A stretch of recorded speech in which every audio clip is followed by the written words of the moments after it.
In the endless dark space far beyond the reach of any known star maps, a faint sound began to travel. It was not a normal sound, but a desperate cry made of radio waves and broken code, a call for help from a dying world.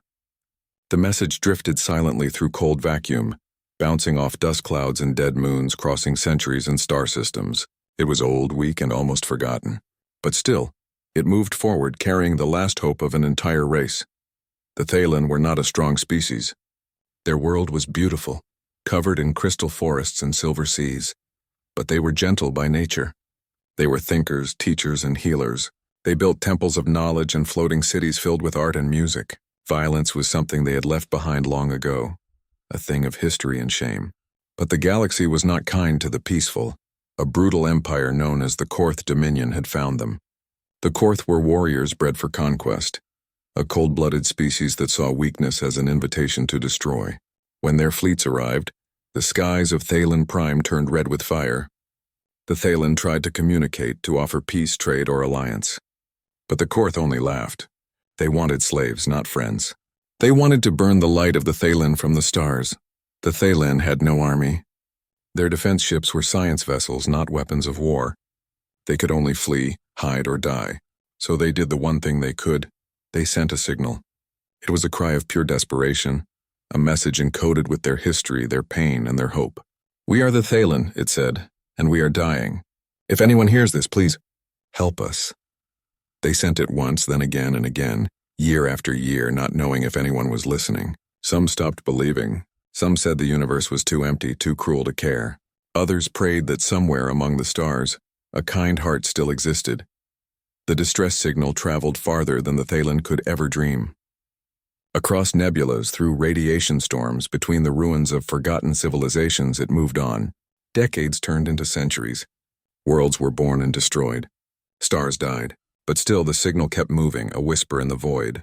And then one day, against all odds, it reached a small blue planet near a yellow sun, a planet called Earth. At first, no one on Earth knew what the signal meant. It was detected by an old listening satellite, one that hadn't received a real transmission in years. The data was full of strange sounds and alien patterns. Scientists thought it was a glitch, a natural wave echoing from some deep space event.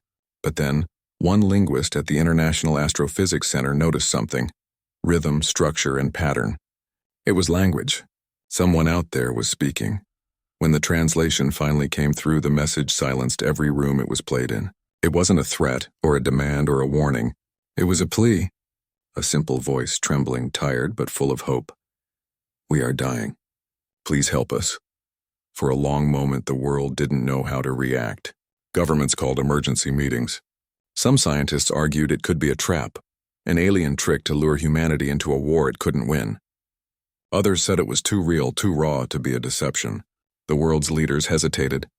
Humanity had never been visited by other species. The stars were far away, and even with their best ships, the journey would take decades. But in the middle of all the fear and doubt, there were a few who felt something stronger than hesitation: compassion. A small group of researchers, engineers, and dreamers gathered in a meeting room in Geneva. They called themselves Project Horizon. They believed that humanity's greatest strength was not its weapons or its technology. It was its heart. "We were born on a death world," one of them said, showing images of Earth's harsh deserts, deep oceans, and deadly storms. "Our home taught us to survive the impossible. If anyone can help them, it's us." Earth was a dangerous place even for its own people. Every creature that lived there had evolved to fight, adapt, and endure. Poison, predators, volcanoes, freezing cold, crushing pressure. Earth had it all. And yet humanity had risen from it, learning to conquer mountains, fly through the sky, and walk in space. If life could survive on Earth, it could survive anywhere. That was what made humans different. They didn't give up. They didn't walk away from suffering. And when they saw a cry for help, they answered. After months of debate and planning, a decision was made. Earth would send a fleet, not an army but a rescue mission. Scientists, soldiers, doctors, and builders, all volunteers. They worked day and night, building the first long-range warp ships humanity had ever attempted. It was risky, dangerous, and possibly suicidal, but still people signed up by the thousands. They knew the odds, but they also knew that somewhere out there someone was waiting, praying for them to come. Back on Thalen Prime, time was running out. The Korth Dominion's fleets had surrounded their last stronghold, a floating city called Terrellian, the City of Light. The Thalen gathered their families and elders, watching the skies turn red with enemy fire. Their temples burned, their seas boiled, and their crystal forests fell. The leaders met in the central hall, where the original signal transmitter still pulsed faintly, repeating its ancient cry into the void. They had sent it so many times that even the youngest children knew its words by heart. As the last defense shields began to collapse, the people prepared for the end. Some prayed, others sang the old songs, their voices rising above the sound of explosions. It was not the sound of surrender, it was the sound of memory, of life refusing to fade quietly. And somewhere in the deep of space, that sound finally found its echo. Far away, the human ships were ready. The fleet of Project Horizon activated their engines, shimmering blue light cutting through the dark. Inside the command ship Aurora's Edge, Captain Mira Donovan looked out at the stars and whispered the same words she'd heard in the message that started it all. "We're coming." As the countdown began, Earth watched. Across cities and stations, people gathered around screens holding their breath. The launch was not just a mission, it was a statement. Humanity was reaching out for the first time, not to conquer, but to care. The engines roared brighter than lightning, and the fleet vanished into the fabric of space. And so the cry that had traveled across galaxies, carrying the pain of one dying world, finally met the answer of another that refused to stand by. In that moment, somewhere between two suns, two very different species were bound together by something stronger than fear or distance: hope. The universe, once thought to be cold and empty, had spoken. And for the first time in history, humanity had answered the call. Earth was never an easy place to live. Long before humans ever thought about traveling to the stars, they learned to fight for every breath, every inch of ground, every sunrise. Their planet was wild and cruel, filled with burning deserts, icy peaks, raging storms, and endless wars. And yet from all that chaos, humanity had grown stronger. They learned how to build cities where nothing should live, how to fly when gravity tried to keep them down, and how to find light even in darkness. That was the nature of the Deathworlders, beings shaped by hardship, built to survive the impossible. When the signal from the Thalen reached Earth, it touched something deep inside them. It was not just another message from the stars, it was a voice crying out for help. And humans understood that kind of pain. They had seen war, they had felt hunger, and they had known loss. So when the scientist finished translating the Thalen's plea, the world fell silent. The words were clear, simple, and heartbreaking. "We are dying. Please help us." For weeks, Earth's leaders argued. Some said humanity wasn't ready to go beyond its solar system. Others said it was too dangerous, that they didn't even know who these aliens were. "We can't risk our people for strangers," one general said. "We don't even know if they're real," another added. But not everyone agreed. Among the politicians and soldiers were dreamers, explorers, and ordinary people who believed that helping others was what made humanity different. They remembered their own history, times when their ancestors had called for help and no one had come. This time they refused to be silent. News of the signal spread quickly. People all over the world watched videos of the decoded message, heard the trembling alien voice, and saw the small holographic image that came with it. A gentle, fragile being with luminous eyes and trembling hands. The Thalen looked nothing like humans, yet their sadness was the same. Millions of people signed petitions asking their governments to respond. Children drew pictures of rockets and alien friends. Teachers told their students that maybe, for the first time, humanity could be the heroes in someone else's story. Finally, after long discussions and hidden meetings, the United Earth Council made a choice. They would send a mission not for conquest, not for profit, but for rescue. They called it Project Horizon, a name that meant hope, and a reminder that there was always something beyond the edge of sight. Project Horizon began as an alliance of scientists, engineers, and soldiers from every corner of Earth.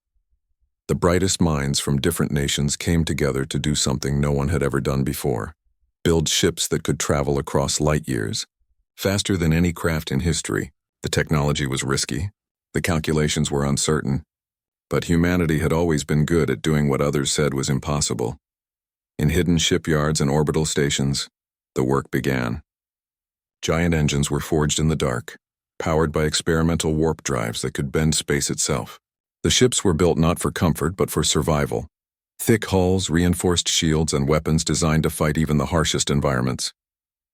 Each vessel was fitted with medical bays, construction drones, and food synthesizers, tools not for war but for rebuilding. But not everyone who joined the mission was a soldier or a scientist. There were doctors who wanted to heal, teachers who wanted to understand, and engineers who wanted to build something beautiful in the stars. They left their families behind, knowing they might never return. Some left letters, some recorded messages. Most of them simply whispered one sentence before boarding. "If it were us, I hope someone would come." Captain Mira Donovan was one of those people. She had seen too many wars on Earth. She had lost friends, family, and faith in the idea that peace could last. But when she heard the Thailand message, something inside her changed. She volunteered for the mission the next day. "Maybe we can be better," she said. "Maybe this time we save someone before it's too late." As the ships neared completion, the world began to watch again. The media followed every update. People sent messages to the crew, calling them heroes before they even launched. Children made small paper rockets and threw them into the sky during ceremonies, pretending they could reach the stars. It was as if all of humanity was holding its breath, waiting to see if their species could truly become something greater than itself. Meanwhile, on the other side of the galaxy, the Thaylen continued to suffer. Their world was breaking apart under the assault of the Korth Dominion. The once beautiful sky of Thaylen Prime was filled with enemy ships. The seas were poisoned, the cities crumbling. Entire families hid in caves beneath the surface, hoping the invaders wouldn't find them. The Thaylen were peaceful, but peace had failed them. All they could do was hold on to the ancient transmitter that had sent their message of hope. They didn't know if anyone had heard. They didn't know if help would ever come. Back on Earth, time was running out. The scientists warned that if they didn't leave soon, the signal would fade, and they might never find the right planet. The crew trained day and night, piloting simulations, survival drills, learning alien biology, and practicing in zero gravity. The engineers fine-tuned the warp engines, each one more dangerous than the last. Some test flights ended in disaster. A few ships were lost in the void, never to return. But no one gave up. Failure only made them more determined. The people of Earth watched from space stations as the first completed ship, named Aurora's Edge, rose slowly above the blue planet.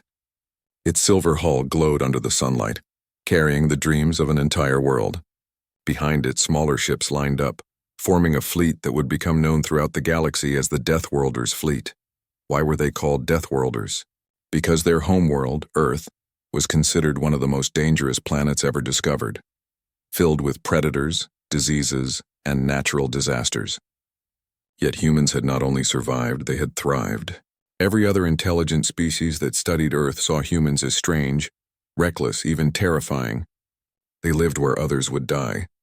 They fought where others would surrender. And now, they were going to use that strength for something no one expected, saving someone else. The launch day came quietly. There were no parades, no loud speeches, just a calm voice counting down over the intercom. The ship's engines began to hum, deep and powerful. Captain Donovan looked around her bridge, at her crew of humans from every part of the world, and felt something she hadn't felt in years: hope. "Set course for Thaylen Prime," she said softly. "Let's go find them." As the engines activated, blue light rippled across the sky. The ships began to glow, surrounded by energy waves that bent the very fabric of space. Then, with a final flash, they were gone, vanishing into the unknown faster than light, leaving behind only silence and a trail of fading stars. For the people left on Earth, it was a bittersweet moment. Parents cried as they watched their children disappear into the dark. Scientists prayed their calculations were right. Ordinary people looked up at the night sky and whispered goodbyes to the brave souls who had chosen to carry humanity's kindness across the galaxy. No one knew if the fleet would reach their destination. No one knew if the Thaylen were still alive. But deep down, every human who looked at the stars that night felt the same thing: a spark of pride and belief that maybe, just maybe, humanity's long history of pain and struggle had prepared them for this moment. They were not the biggest, nor the most powerful species in the universe, but they were the ones who refused to stop fighting. They were the ones who could find light even in darkness. And as the fleet traveled through the endless night toward an unknown world, Their engines carried with them something far more powerful than weapons or technology. They carried the heart of Earth. The first thing the humans saw when they arrived above Thalen Prime was fire. The once beautiful planet looked like it was burning from within. Cities that were once bright and full of life now glowed with orange light, the kind that only came from destruction. Huge warships hovered in the atmosphere, black and sharp like blades, their energy cannons striking the surface again and again. The fleet had come too late for peace, but maybe not too late to save what remained. Inside the command ship Aurora's Edge, the crew fell silent. The screen showed hundreds of red dots, enemy vessels belonging to the Korth Dominion. Their fleet was massive, far larger than what humanity had ever faced. Some of the younger officers felt fear in their throats, but Captain Mira Donovan stood tall, her eyes fixed on the burning world below. "That's our destination," she said quietly. "We came to help and we will." The fleet moved into formation. Every human ship was armed, but these weren't built for large-scale war. They were exploration and rescue ships. Against the Korth's battlecruisers, they looked small and fragile. But the humans had something the Korth didn't: desperation, experience, and the will to fight until the last breath. Humanity had always faced extinction, whether by nature or by war, and every time they had risen again. This was no different. As the humans approached the planet, the first Korth ships turned to intercept them. They broadcasted a warning through every frequency. "Unknown fleet, this world belongs to the Korth Dominion. Leave or be destroyed." Their voice was deep, metallic, and filled with arrogance. Captain Donovan answered calmly, "This world does not belong to you. It belongs to its people." The Korth commander laughed, a cruel, mocking sound, and gave the order to fire. The battle began with blinding light. Beams of plasma shot across space, hitting the lead human ships.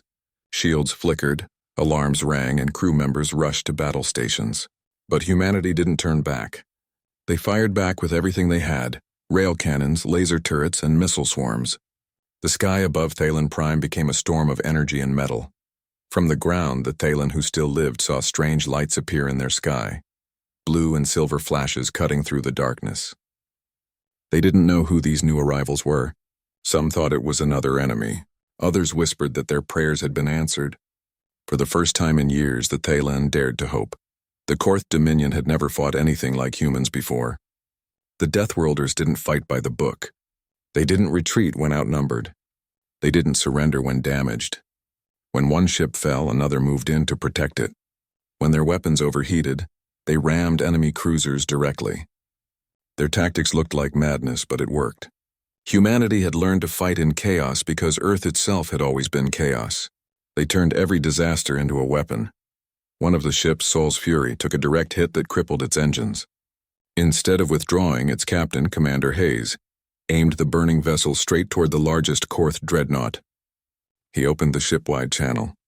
"If we're going down," he said, "we're taking them with us." The crew responded with a single word: together. The Sol's Fury ignited its final engines and crashed into the Korth ship, detonating with a light that lit up the entire sky. The explosion tore through the enemy fleet, giving the others a chance to regroup. Inside the Aurora's Edge, Captain Donovan watched the blast with clenched fists. She knew Hayes and his crew were gone, but their sacrifice had turned the tide. "All units, press forward," she commanded. "The Thalen need us." The humans roared in unison, pushing through the debris field. Every explosion, every burst of light brought them closer to the surface. Below, the Thalen city of Turelion was under siege. The Korth ground forces had already broken through the last defense barriers. The peaceful Thalen civilians huddled together in the temple halls, waiting for the end. Suddenly the ground shook, not from the enemy, but from something else. A deafening roar echoed across the city as massive dropships broke through the clouds, descending on trails of fire. They were human. When the ships landed, metal doors burst open and soldiers in armored suits rushed out. Their weapons flashed bright blue, cutting through the Korth invaders like lightning. The Thalen watched in awe as the humans fought with a fury that seemed almost impossible. They weren't fighting for land or conquest. They were fighting for strangers. Captain Donovan herself led one of the ground teams. The air was thick with smoke, the smell of burning metal and scorched earth filling her lungs. Around her, her soldiers moved with practiced coordination. They were tired, injured, but relentless. She saw Thalen civilians hiding behind ruins, small, fragile creatures with shining skin and wide, fearful eyes. She walked toward them slowly, lowering her weapon. "We're here to help," she said softly. "You're safe now." The Thaylen leader looked at her for a long moment, then whispered, "You came." The Korth forces tried to regroup, but they were no longer facing prey. They were facing predators. The humans pushed them back inch by inch until the enemy was forced to retreat into orbit. From their command ship, the Korth admiral couldn't believe what he was seeing. "How are they doing this?" he growled. "They're outnumbered 10-1. His second-in-command replied quietly, "They're from a death world, sir." The admiral turned pale. In galactic lore, Deathworlders were feared, almost mythic creatures. Beings who came from planets so hostile that only monsters could live there. Now he was seeing those monsters in human form. Within hours, the human fleet had secured the space above Thaylen Prime. The enemy ships began to pull back, but the humans didn't chase them. Their mission was not revenge, it was rescue. Medical teams spread across the planet helping the wounded, distributing food and rebuilding temporary shelters. Human engineers repaired power grids using scavenged parts. Doctors treated both humans and Thaylen side by side. For the first time in generations, the Thaylen people saw the stars without fear. Children peeked out from hiding to watch the humans move through the ruins. They were confused by these strange beings who bled, sweated, and smiled. One Thaylen child tugged on a soldier's glove and asked, "Are you angels?" The soldier laughed, shaking his head. "No, kid. We're just people. We're just humans." That night, Captain Donovan stood on the balcony of a half-destroyed tower looking at the sky. The fires were still burning, but above them, the stars were clear again. The surviving Thaylen elders approached her and bowed deeply. "We sent our cry for help long ago," one of them said. "We never thought anyone would hear it." Donovan looked up at the stars, her voice quiet. "We heard it," she said. "And now you're not alone." In orbit, the human ships continued to circle the planet. Their hulls were scarred, their crews exhausted, but the mood was triumphant. They had faced an empire and survived. They had proven to the galaxy that humanity was not a race to be feared, but a race to be respected. The Thaylen began to call them the Children of the Storm, a name that spread quickly through their culture. To them, the humans were a living paradox, creatures from a world of violence who had come not to destroy but to protect. When the first sunrise came after the battle, both species stood together, watching the light return to a world that had almost been lost. No one could forget the cost of victory. Many human lives had been lost in the fight. The wreckage of Sol's Fury still floated in orbit, a silent reminder of what had been sacrificed. But among the sorrow there was pride. Humanity had shown what it truly meant to be Deathworlders, not monsters, but survivors with hearts strong enough to face the darkness for others. As the first rays of dawn touched the broken towers of Tyrellian, Captain Donovan closed her eyes and whispered, "This is what we came for." And somewhere, far beyond the horizon, the echo of that first cry for help faded into silence, answered at last by those who refused to look away. The war was over, but peace did not come easily. The Thaylen Prime was safe yet broken. The cities were in ruins, the air smelled of smoke and metal, and the seas glowed faintly from the scars of the battle. The Korth Dominion had been pushed back, but everyone knew they would return one day. For the humans who stayed behind, the mission was far from finished.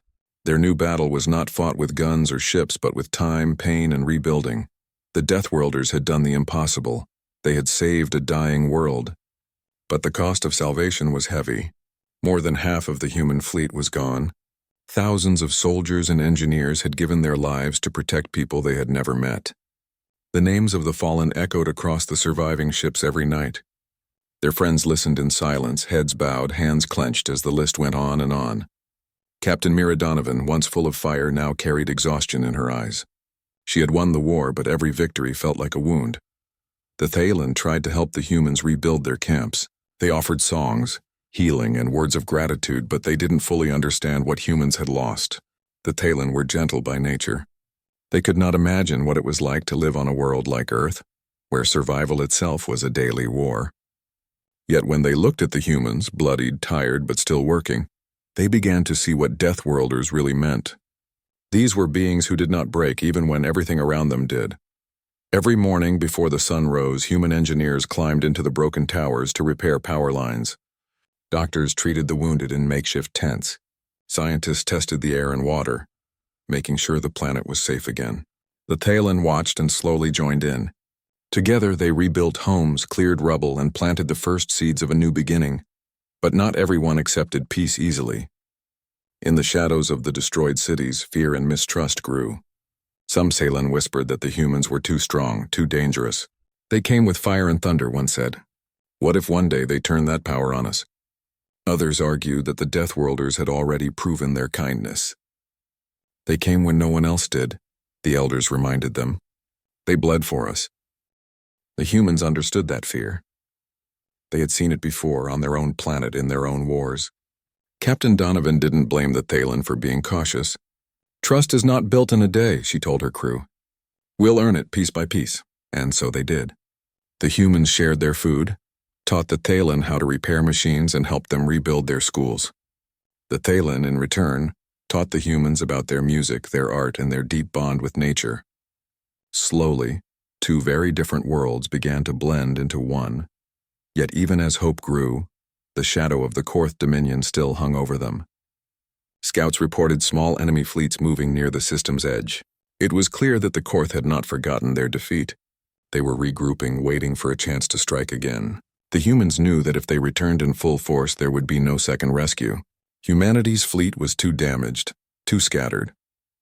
One night, as the twin moons rose over the rebuilt city of Terrellian, Captain Donovan sat alone outside the human base. The air was quiet except for the faint hum of machines. She looked up at the stars and whispered the names of her lost crew. You didn't die for nothing, she said softly. They're alive because of you. Her voice trembled, but her eyes stayed steady. She had seen too much death to cry anymore. The Thaylen leader, Elder Kale, approached her. He was frail, his skin shimmering faintly in the moonlight. You have given us back our world, he said. But what have we given you in return? Mira smiled weakly. Hope, she said. And a reminder that maybe we're not as alone in this universe as we thought. Kale nodded slowly. You humans are strange creatures, he said. Born on a world that should have killed you, yet you came across the stars to save another. The galaxy will never forget this. In the following weeks, both species worked together to prepare for the future. The humans trained small groups of Thaylen in defense tactics and survival. They taught them how to build energy shields, pilot small ships, and defend themselves if the Korth ever came back. We don't want to make you warriors, Donovan explained to them. We want to make sure no one can take your peace away again. But the universe had a cruel way of testing promises. A month later, the warning alarms blared across every human ship. A Korth remnant fleet had entered the system. Though smaller than before, it was still powerful enough to cause destruction. The human fleet, already damaged, scrambled to prepare. Captain Donovan gathered her officers. We're not leaving, she said firmly. Not after everything we've built. We'll hold them off, whatever it takes. The Thaylen refused to hide this time. Hundreds of them came forward, armed with scavenged weapons and repaired drones. They stood beside the humans, ready to defend their home. It was a sight that would be remembered for generations. Deathworlders and Thaylen standing shoulder to shoulder, the protectors and the protected now fighting as one. The battle was fierce, but brief. The humans used clever tactics, drawing the enemy ships into traps and disabling their engines. The Thaylen used their knowledge of the terrain to ambush Korth ground units. When the smoke cleared, the remnant fleet was gone.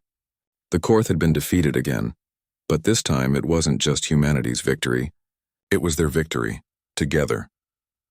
After the fight, silence filled the sky once more. The human fleet was nearly out of resources. The ships that still worked had to return to Earth soon for repairs, or they would never make it home.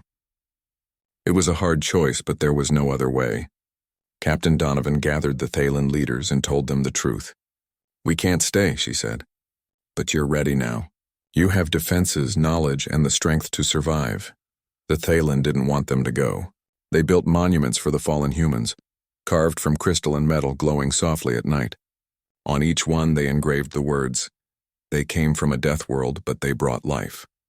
The day the humans prepared to leave, thousands of Thaylen gathered in the city square. The air shimmered with light as they sang their farewell song, a melody so pure that even the human soldiers stood in silence, many with tears in their eyes. The sound filled the air, wrapping around every person, every ship. It was not a song of sadness, but of gratitude. When the human fleet lifted off, the Thalen watched until the last shimmer disappeared into the stars. For a long time after, they stood quietly, staring at the sky where the Deathworlders had vanished. Elder Kale placed his hand on the shoulder of a young Thalen beside him and said, "They will return one day. I know it." In space, aboard the Aurora's edge, Captain Donovan sat in the command chair, watching the planet grow smaller behind them. "We did what we came to do," her first officer said. "They'll survive now." She nodded, but her voice was soft. "Yes, but it's not just about survival. It's about what comes next. Maybe we showed them how to fight, but they showed us something too. That even in the darkest places, kindness can grow." Her crew sat quietly, each lost in thought. They had seen things no human had ever seen. They had saved lives, lost friends, and proven that humanity was more than its history of war. They were not just Deathworlders. They were guardians, protectors, and builders of hope. When the fleet finally turned toward the direction of Earth, the stars stretched out before them like a path of light. Behind them, Thalen Prime shimmered faintly, reborn. Ahead of them waited the endless unknown. Captain Donovan closed her eyes and whispered, "Goodbye, Thalen. You're not alone anymore." And for the first time in a long while, she allowed herself to smile. The universe was vast, full of danger and darkness, but somewhere out there, hope was alive again because once a cry for help had been heard, and the Deathworlders had answered. Years passed after the humans left Thalen Prime, yet their presence remained everywhere. The Thalen had rebuilt their cities, but the scars of war and the memory of the Korth Dominion lingered. Where once there had been fear and despair, there was now cautious optimism. Life slowly returned to the streets of Tyrellian. Children laughed again, teachers returned to classrooms, and music filled the temples and towers. But beneath the new peace, the people never forgot the ones who had come across the stars to save them. The monuments built for the fallen humans became places of pilgrimage. Families would bring flowers and light crystals, holding ceremonies where the stories of the Deathworlders were told over and over. They came from a world of death, the elders would say, but they brought life, courage, and hope. We owe them everything. The Thalen culture began to change subtly. Their art and music incorporated themes of bravery and survival, inspired by the humans who had risked everything for strangers. In private, the Thalen scientists worked with the knowledge and technology left behind by the humans. They learned about engineering, energy shields, and shipbuilding techniques that had been incomprehensible to them before. Gradually, they began to construct their own small fleet, not for war but for defense, trade, and exploration. The idea that they could navigate the stars without fear of annihilation was revolutionary. The humans had taught them that survival was not just about hiding. It was about understanding strength, courage, and the will to protect others. Back on Earth, life went on, but the story of Thalen Prime became legend. Captain Mira Donovan and her surviving crew were hailed as heroes, though many refused the glory. They had done what no one else dared, and their actions inspired an entire generation. Young people studied starflight, medicine, and diplomacy, hoping one day to follow in the footsteps of those who had saved another world. The story of the Deathworlders became a symbol, not just of courage, but of humanity's capacity for compassion. Some humans returned to Thalen Prime in small groups over the following decades. They taught new techniques, helped refine the planet's defenses, and shared stories of Earth. The Thalen eagerly learned, blending their culture with human ingenuity. Together they rebuilt cities not only stronger but more beautiful. The floating crystal towers that had once been destroyed now gleamed even brighter, infused with new energy and fortified with human-designed shields. The planet became a symbol of resilience, proof that life could recover from even the greatest horrors. The children of the Thalen grew up hearing the legends firsthand. They learned the names of the human heroes, remembered their deeds, and imagined what it would be like to see the stars as their saviors had. They trained in both Thalen skills and the lessons passed down from the humans. By the time the next generation reached adulthood, the Thalen were no longer the fragile race they once were. They were prepared, capable, and confident in their ability to protect themselves. Across the galaxy, stories of the Deathworlders spread. Other species, once indifferent or hostile to humanity, began to reconsider their perceptions. A species that had once been feared as reckless and violent was now recognized for its bravery, compassion, and unwavering will. Humans were no longer just survivors. They were protectors and allies, a force that could change the course of worlds. The name Deathworlder became a badge of honor, a symbol of endurance, courage, and hope. Yet even in peace, there were reminders of sacrifice. The human fleet had left behind relics, tools, and vessels that could never be returned. Some ships had crashed on the surface during the battle, their hulls buried under rubble.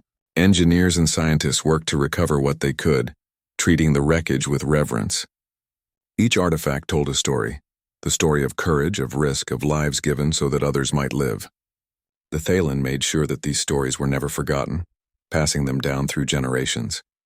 Meanwhile, on Earth, humanity faced its own challenges, but the experience with the Thaylen had left a mark. The nations of Earth began to cooperate more closely on space exploration and defense initiatives, inspired by the idea that when the universe calls, no one can afford to stand by. Space agencies shared knowledge. Private companies worked with governments, and schools taught the importance of resilience and courage.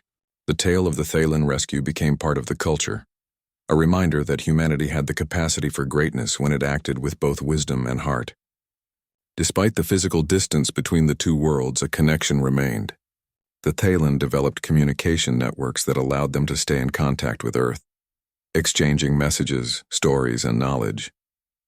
Festivals on both planets celebrated their shared history. The Thaylen would send holographic performances of their music to Earth, while humans would share technological advancements and tales of new discoveries. It was a partnership built not just on survival, but on mutual respect, curiosity, and friendship. As decades turned into centuries, the Thaylen and humans became interwoven in ways that neither species could have predicted.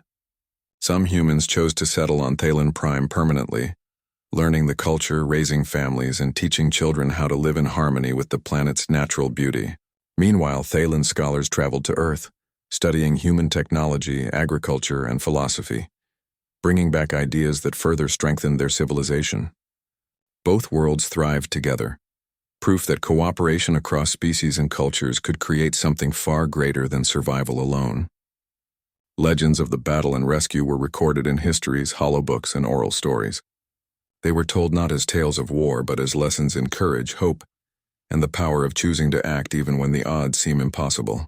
Children in both worlds grew up inspired by the idea that one act of bravery, one decision to help another, could echo across galaxies and shape the future in ways no one could imagine. And somewhere far beyond known space, faint signals continued to travel through the void. Signals that carried the memory of the Thaylen's original cry for help. Other civilizations might hear them, and perhaps one day they would send their own fleets to answer just as humanity had. The universe, once vast and silent, now held proof that compassion could travel faster than light, that courage could span the distance between worlds, and that hope could survive even in the darkest corners of existence. For the Thaylen, every sunrise was a reminder of the humans who had given them a future. For humanity, every new mission into space carried the memory of that first desperate cry, and the understanding that their strength was meant not for conquest, but for protection. Two species, separated by light years, had changed each other forever. The Thaylen called them heroes, the galaxy called them legends, but the humans knew they were something more. They were witnesses to the truth that even in the cold, vast void of space, life could survive, hope could endure, and the courage of a few could save the many. And in the quiet between the stars, somewhere out there, a faint signal pulsed once again. A whisper carried across light years, reaching for the ears of those willing to listen. A cry for help waiting to be answered by the next set of brave souls, just as it had been once before. The legacy of the Deathworlders lived on, not just in memory, but in every life they had saved and every story that would be told for generations to come.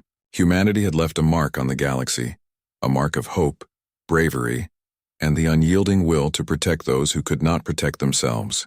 The universe was vast, unpredictable, and sometimes cruel, but through the courage of the Deathworlders, one truth became clear.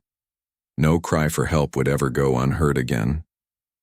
In the hearts of all who remembered, the echo of that first desperate signal lived on, a reminder that compassion and bravery could light the darkest stars, and that across the endless void, hope would always find a way.